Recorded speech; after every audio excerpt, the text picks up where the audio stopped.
আসসালামু আলাইকুম, আপনারা সবাই কেমন আছেন? আশা করি আপনারা সবাই ভালো আছেন। আমি একটি কবিতা বলতে চাই আপনাদের সামনে, পোলট্রি মুরগির বাচ্চা, আমার নিজের লেখনী। তো চলেন শুরু করি। পোলট্রি মুরগির বাচ্চা। পোলট্রি মুরগির বাচ্চা দেখতে লাগে অনেক ভালা, বড় হলেই তার রং হয়ে যায় ধলা।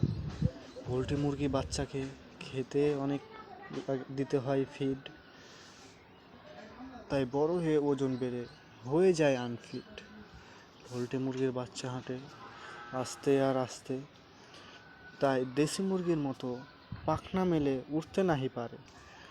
পোলট্রি মুরগি খেতে লাগে যেমন ভালা, তেমনই মানুষের শরীরে রোগ নিয়ে আসে গাড়ি ভরা। তাই পোলট্রি মুরগি আপনারা খাবেন কম, যদি আপনারা আপনাদের শরীর স্বাস্থ্য ভালো রাখতে চান। ধন্যবাদ।